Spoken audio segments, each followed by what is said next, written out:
भारतीय जनता पक्षाचे विधानमंडळातील माझे सर्व ज्येष्ठ सहकारी, कोर कमिटीचे सर्व सदस्य, माझ्या सर्व भगिनी आणि बंधूंनो,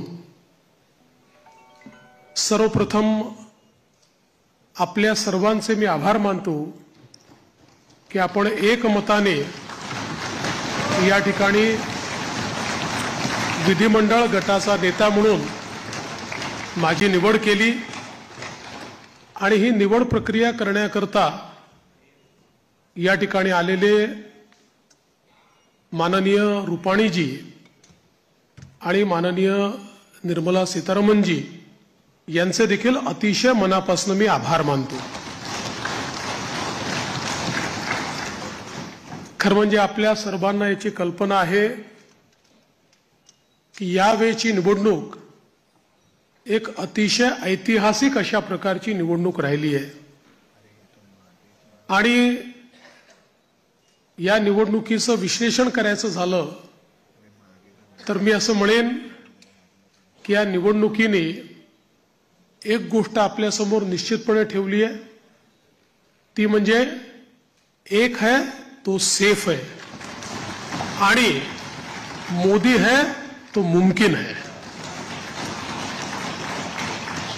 मोदीजींच्या नेतृत्वामध्ये देशामध्ये विजयाची मालिका ही लोकसभेनंतर पुन्हा एकदा हरियाणापासून सुरू झाली आणि महाराष्ट्राने जे मॅन्डेट या ठिकाणी आपल्याला दिलेलं आहे, खरं म्हणजे महाराष्ट्राच्या जनतेला मी साष्टांग दंडवत घालतो। अशा प्रकारचं मॅन्डेट महाराष्ट्राच्या जनतेने आपल्याला दिलेलं आहे। विशेषतः या संपूर्ण प्रक्रियेमध्ये आपल्या सोबत पूर्णपणे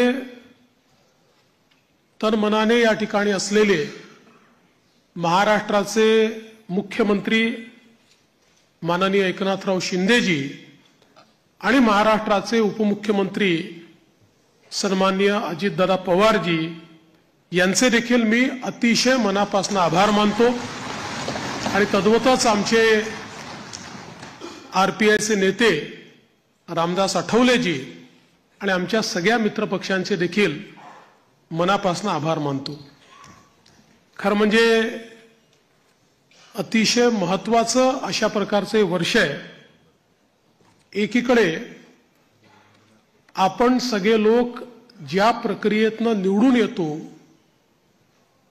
ती प्रक्रिया ज्या संविधानाने आपल्याला दिली, भारतरत्न डॉक्टर बाबासाहेब आंबेडकरांनी तयार केलेलं आमचे संविधान, या संविधानाची 75 वर्ष पूर्ण होत आहेत आणि म्हणून सर्वार्थानं एक अत्यंत महत्त्वाचं अशा प्रकारचे वर्ष आहे।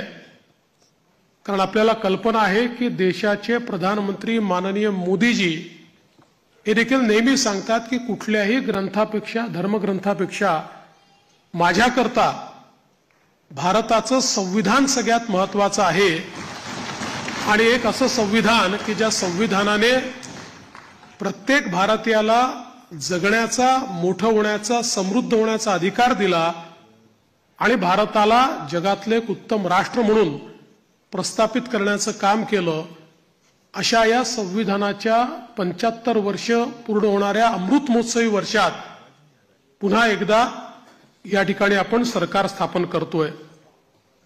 दुसरं, आपल्या सर्वांना कल्पना आहे की ज्यांनी समस्त हिंदुस्थानामध्ये मोगली आक्रमणानंतर आमची श्रद्धास्थानं जी उद्ध्वस्त झाली होती त्या सर्व श्रद्धास्थानांचं पुनरुज्जीवन केलं, त्या राजमाता अहिल्यादेवी होळकर यांचंही 300वे जयंती वर्ष हेच आहे।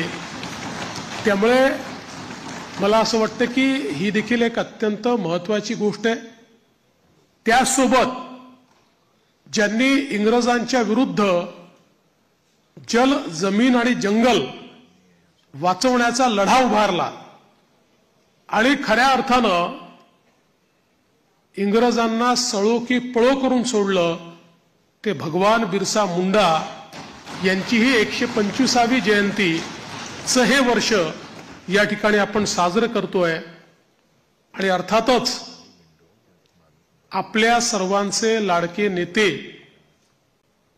ज्यांनी नवभारताची संकल्पना मांडली, जिची मुहूर्तमेढ केली, आज मोदीजींच्या नेतृत्वात जो नवभारत तयार होतोय त्याचा पायवा ठेवणारे श्रद्धेय अटल बिहारी वाजपेयीजी यांचं देखील हे 100वे जयंती वर्ष आहे।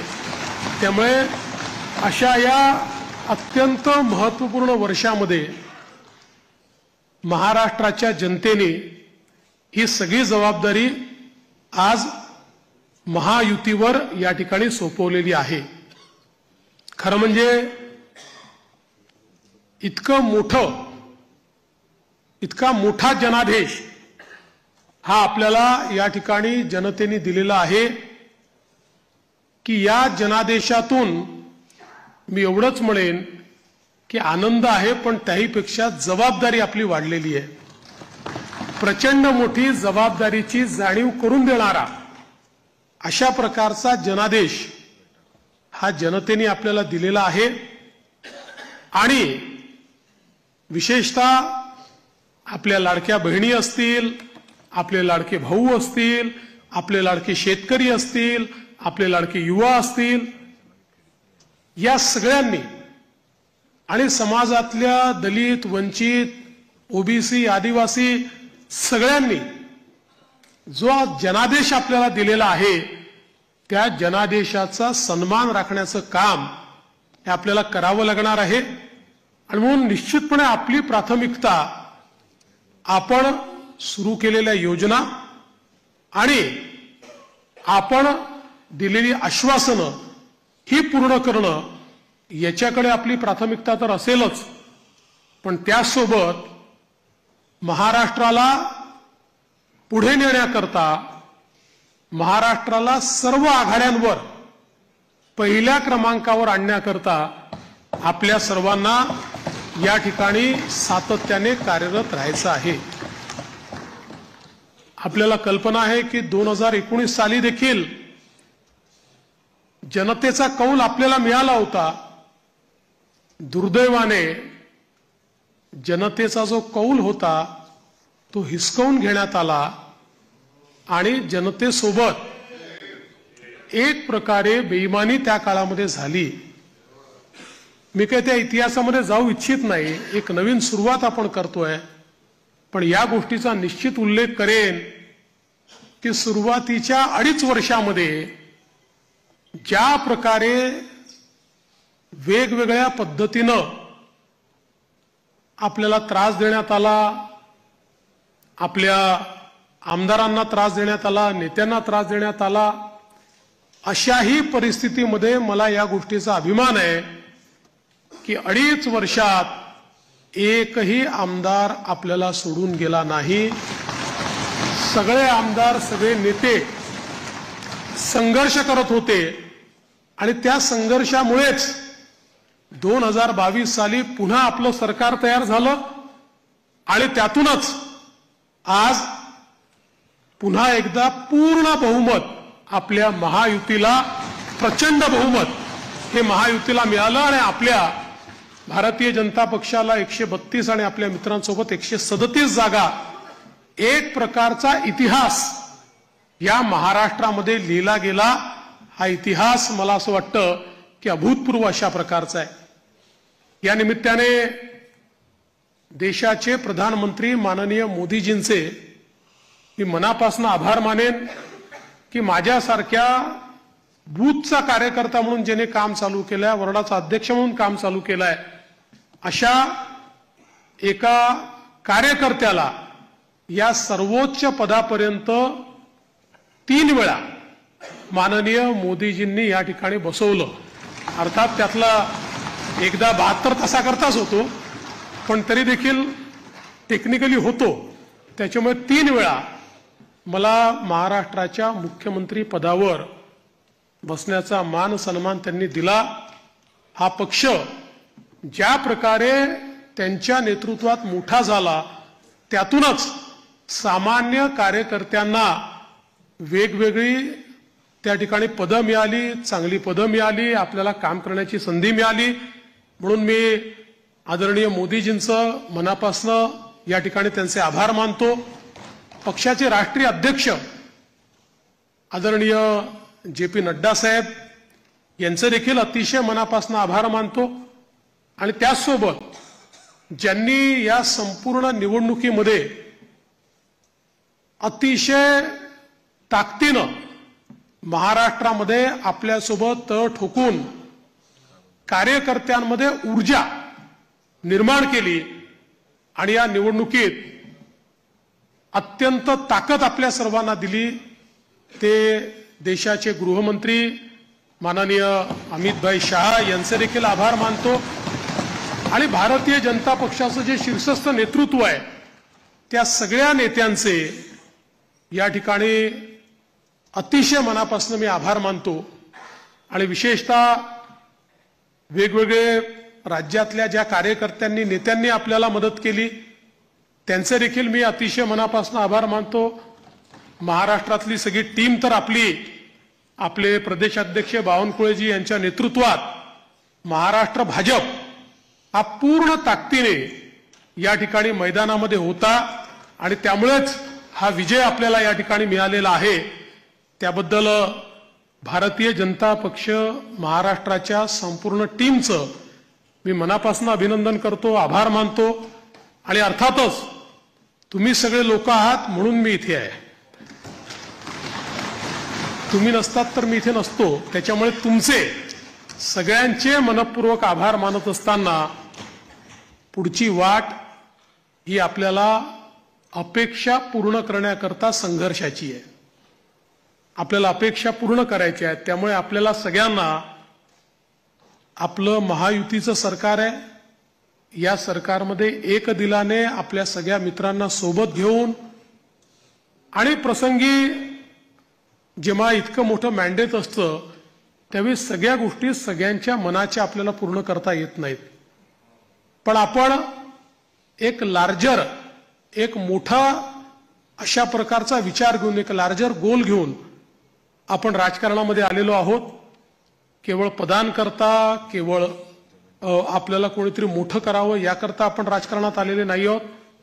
त्यामुळे मला या गोष्टीची पूर्ण अपेक्षा आहे की येत्या काळामध्ये 4 गोष्टी आपल्या मनाप्रमाणे होतील तर 4 गोष्टी मनाविरुद्ध देखील होतील. पण तरी देखील एका लार्जर इंटरेस्टमध्ये आपण सगळे एकत्रितपणे काम करू आणि आपली शक्ती काय आहे ही शक्ती निश्चितपणे या ठिकाणी आपण दाखवून देऊ. आज या निमित्ताने पुन्हा एकदा आपल्या सगळ्यांचे आभार मानत असताना महाराष्ट्रातल्या दीन, दलित, गोर, गरीब, आदिवासी, शेतकरी, शेतमजूर, महिला, ओबीसी, अल्पसंख्याक सगळ्या समाजाला या ठिकाणी मी आश्वस्त करू इच्छितो की महाराष्ट्राच्या सर्वांगीण उन्नतीकरता, महाराष्ट्राच्या प्रगतीकरता 24 तास आमचं सरकार काम करेल आणि महाराष्ट्रातल्या सामान्य माणसाच्या आशा, आकांक्षा, अपेक्षा या निश्चितपणे पूर्ण करण्याचं काम आम्ही करू. पुन्हा एकदा आपल्या सर्वांचे आभार मानतो. माननीय देशाचे पंतप्रधान नरेंद्र मोदीजी यांचे मनापासून आभार मानतो आणि माझं बोलणं संपवतो. धन्यवाद. जय हिंद, जय महाराष्ट्र.